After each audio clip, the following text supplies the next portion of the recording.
Hello Amiga nerds, and welcome back to Something Else Amiga. What do we have on the channel today? Well, a box just showed up at my house unannounced, and then I was sent a text. I know what's in here, but we're going to look at it and open it. Oh no. Oh no. Another freaking Rev 4 2000. They don't like you. I don't like you. But looks are deceiving. But wait, there's more. Another POS Rev 4 Amiga 2000 with the shielding still on. Great. Hell no. This one's got CPU issues. 1.3 ROM. Dirty. Some crazy bodge wires to the clock chip. Yeah, great. That's wonderful. So here we go again. This is a 4.5. This one's a 4.2. Same as the other turd I did before. I don't know what's wrong with these. There's no note, so I don't know. Okay, hi Chris. I just wanted to let you know that I sent a box your way with two Amiga 3000 or two Amiga 2000 motherboards when you have some time. Both have a black screen. Okay, ATX power supply, 700 watt. We're going to be using the Amiga kit. Amiga 2000 to ATX power converter. Now the important thing with an Amiga 2000 of whatever you have is to make sure you plug the power supply in the correct way. And J300 gets the jumper to the right. This is an 8372A, 1 meg, Workbench 1.3, 68,000. That is crusty as hell, so you know what that means. I'm going to do an initial fire up here. DB23 adapter on. I do have the Commodore ones, but like I've said before, they are thick as Shakira's thighs. This one is a low profile mofo, so I can sit it on my board here. And yes, in case you're wondering, I am grounded out to my table with the prison bracelet on my foot. This mat is also grounded. My table's grounded to the house. Everything's cool. I know you guys freak out about that. Here we go. Let's see what happens. And literally nothing on video. Maybe. I don't know these things. We have video signal and a black screen. Just like it says. Step one in diagnosing a turd is to get this out. CPU and ROM out. ROM is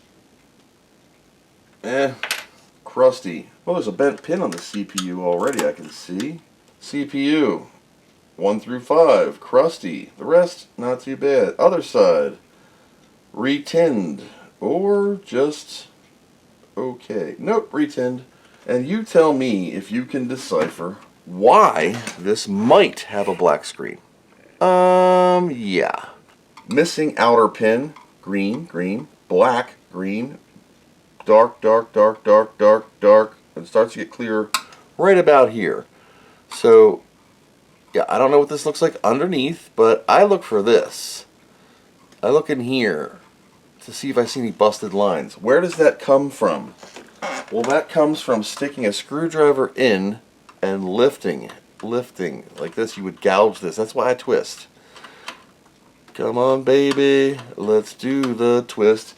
Amiga 2000, number 1 of crusty butts. She doesn't have a lot of fingerprints on the bottom, but liquid gets in here, and I'll show you what. So we're good. We do have some battery acid around the area where the battery is. Now you'll see on this metal, it looks pretty good. There's ever so slightly some area of crust right where the battery is. This is your keyboard plug right here. Battery usually sits right here. Oh, look. That's fine, because the Amigas of NTSC quality have a plastic liner. The next thing I'm going to do is I'm going to use Lorena, and I'm going to break it back. I'm going to cut this socket in half on the ribs. You're thinking, oh my god, why are you doing that? Well, I'm not going down all the way. That's what she said. That busts the ribs out. And I can then desolder, solder suck, braid, whatever you want to do.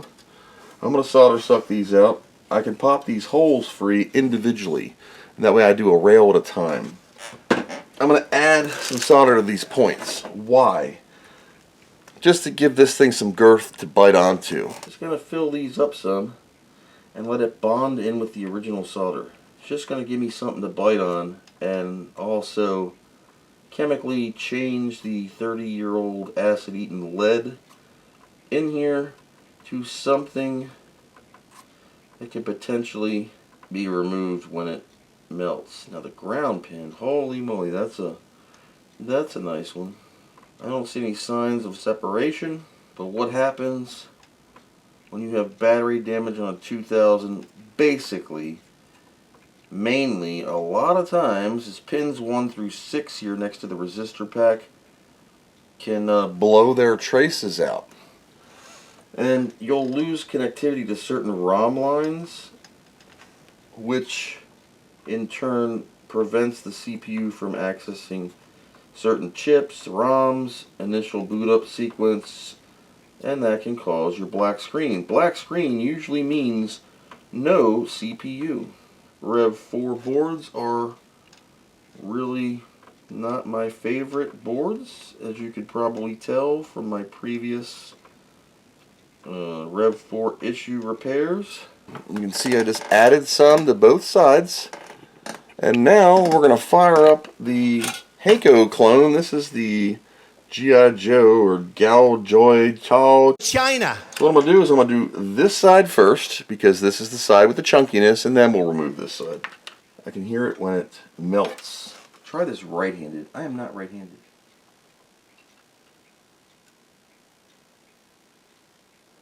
I listen for a second, and then I give it a suck.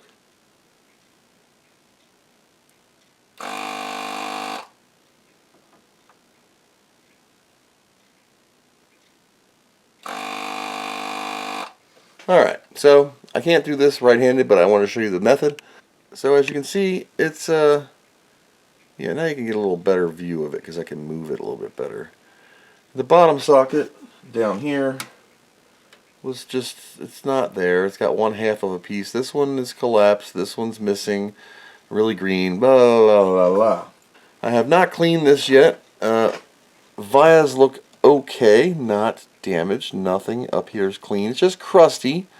So my next step is I'm going to alcohol scrub it. Fiberglass pen. Wake them up a little bit. There you go. Nasty. Green crap still coming out of the holes. You can see right here a small etch. I did just scratch that. There is a bump, like a speed bump in it. I'm going to test it for continuity. You can see the pins and the vias all came back out nicely. Even over here on this side, I was able to wake them up. They were kind of grayed out like this one here. So I'm going to do some basic continuity testing on those pins, and also 1 through 6 on this side, because they're your problem childs for the most part. What is going on? Right on cue. Holy bar mitzvah. Always check your beep beep stick to make sure you're beeping. Got that there. What's wrong with my eyeball? I got a break. Nope, it's got ding dongs. Let me get a CPU socket out of the archives, because I put them all away, and just tape this down. That way I don't have to hold the pizza and do some magical solder or something, and it's down. Okay, double check. That's that. And here is the CPU'd. And I'm going to take a fiberglass pen to the pins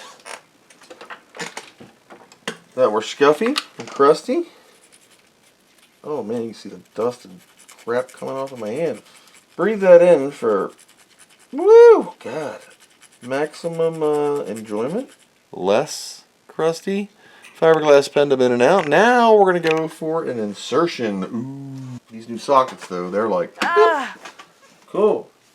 Okay, let's take a look at this Kickstart ROM. I'm going to do the same thing, fiberglass pen. Fiberglass pen is very light abrasive. So this 1.3 ROM really cleaned up nice. Really nice. Look at that. ROM socket north. We're going to go back in here. Alright, let's take the Hellraiser cube and flip back to VGA. Beep. course not. Did you think it was going to be that easy? You kidding me? Oh!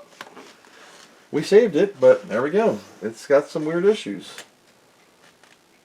I got a boot screen. I got a kickstart screen. We have a phase issue. There you go. Well, we had it. We did get a clock. We did get a screen. I need a light. I lost my LEDs. So I pulled Denise out and I'm just giving it a quick hello. Oh, Paula's got mud on the corner of her. That's good. Okay, deoxid is on the socket now. It's not the Amiga, it's my stuff. Watch. See? When I smack my little adapter. So my cable's pooping out. We got a workbench screen. It won't hold for long. As soon as I bump, move, it can't phase sync. Something's up. You see the color change. We were not seeing that on my adapter because it has been giving me problems lately. This thing's been in more Amigas than you know what. I'm going to have to replace my cable here because, oh, well, it's kind of hanging out of the freaking monitor. That might be something. There's your answer. Ta-da. Crystal clear color. Speed.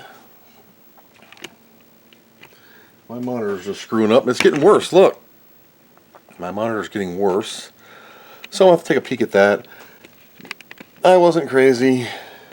We got it back in action. 19 megahertz with my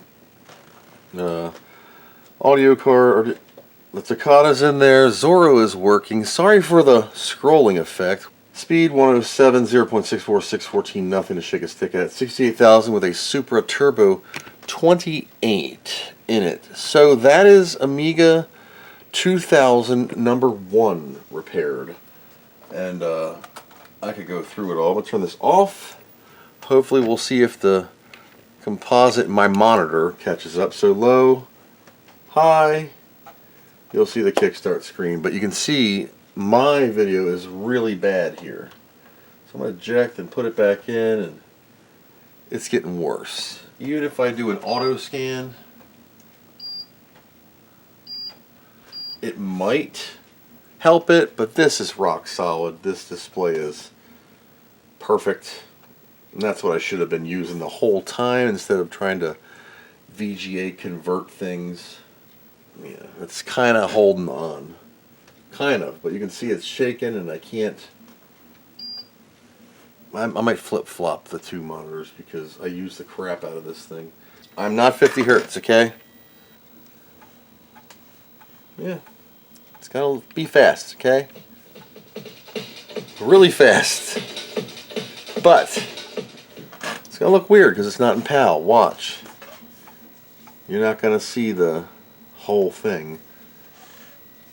See how you're missing a lot? But this will give your floppy drive a real workout. You might see the hertz screen refreshing. It's even playing on the composite. Dual screen.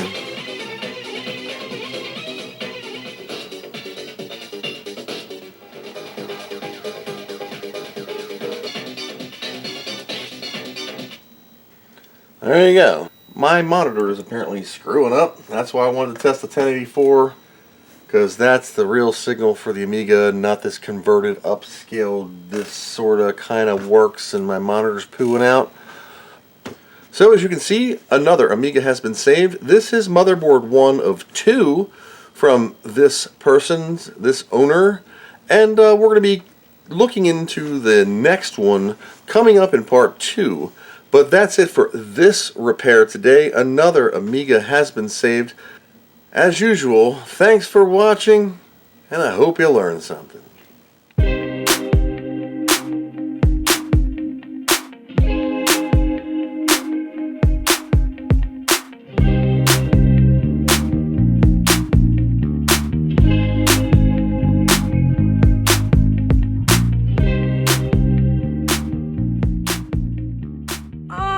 What do you know from funny, you bastard?